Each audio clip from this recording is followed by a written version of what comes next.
दोस्तों अगर आप अपनी यूपीएससी की तैयारी में ज्योग्राफी को पढ़ने जा रहे हो ना, तो ये वीडियो आपके लिए बहुत ज्यादा मोस्ट इंपॉर्टेंट होने वाली है। क्योंकि आज की इस वीडियो में आपको बताएंगे ज्योग्राफी के इंपॉर्टेंस को, जो आपको मतलब कि कहीं ना कहीं यूपीएससी के एग्जाम में तो नहीं बल्कि पूरे आपको यूपीएससी सिलेक्शन तक काम देगा। ठीक है, तो वीडियो बहुत हेल्पफुल होने वाली है, इसीलिए चैनल पर नहीं हो तो चैनल को सब्सक्राइब करके बेल आइकन को जरूर प्रेस कर लेना। तो चलिए अभी देखते हैं ज्योग्राफी के इंपॉर्टेंस को। ठीक है, देखो ज्योग्राफी को कभी भी आप पढ़ो ना, मतलब भूगोल को आप कभी भी पढ़ो तो उसको 4 भागों में बांट करके पढ़ो। बेसिकली आज हम बात करेंगे प्रीलिम्स के एग्जाम को लेकर के। ठीक है ना।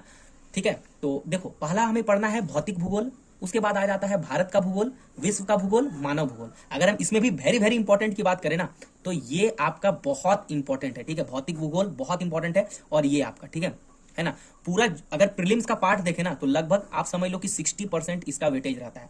बाकी ये भी अपने आप में बहुत इंपॉर्टेंट है। विश्व का भूगोल से भी क्वेश्चन आते हैं, मानव भूगोल से भी क्वेश्चन पूछे जाते हैं। ठीक है, और इसका अगर सबसे इंपॉर्टेंस अगर हम बात करें ना यूपीएससी में ज्योग्राफी का, तो समझ लो कि इससे पर ईयर प्रीलिम्स में अगर हम बात करें तो आपको लगभग मतलब समझ लो कि 12 से आपका 15 क्वेश्चन पूछा ही जाता है। अब इसको हल्के में मत लेना, 12 से 15 क्वेश्चन। 12 से 15 क्वेश्चन कहने का मतलब है कि एक क्वेश्चन आपका 2 मार्क्स का होता है। मतलब कि अगर आप 15 क्वेश्चन अगर आते हैं भूगोल के यूपीएससी में, तो इसको आप इंटू 2 कर दो, मतलब कि 30 मार्क्स जो है आपको ज्योग्राफी दे रहा है। तो इसको बहुत अच्छे से पढ़ो। और इसमें भी अगर हम बात करें ना इसके सब्जेक्ट के बारे में, तो वो आपको तो इसमें भी इनके इंपॉर्टेंट टॉपिक्स को बात करें ना, तो आपको जैसे भौतिक भूगोल में भू आकृति भूगोल पढ़ना है, भारत का भूगोल में आपको भारत का भौतिक भूगोल पढ़ना है ना, और जलवायु पढ़ना है, भारत की कृषि को पढ़ना है, प्राकृतिक उपज को जो पढ़ना है, जीव जंतु हो गए, नदियां हो गए, खनिज पदार्थ और उद्योग हो गया। विश्व का भूगोल ये भी अच्छा इंपॉर्टेंट टॉपिक होता है यूपीएससी के लिए, है ना, जिसमें जो है आपको वर्ल्ड मैप को सहारा लेकर के उससे आप पढ़ सकते हैं। जैसे कि प्रमुख प्राकृतिक क्षेत्र हो गया, विकसित क्षेत्र, विकासशील देशों का जो है क्षेत्रीय विकास जो हो गया।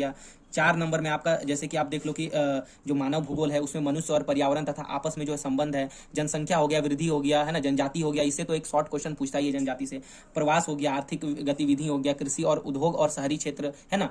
तो ये सब इंपॉर्टेंट टॉपिक है, तो आप देख लेना। बाकी वीडियो हेल्पफुल रही तो लाइक कीजिए, शेयर कीजिए, सब्सक्राइब करके बिल्कुल।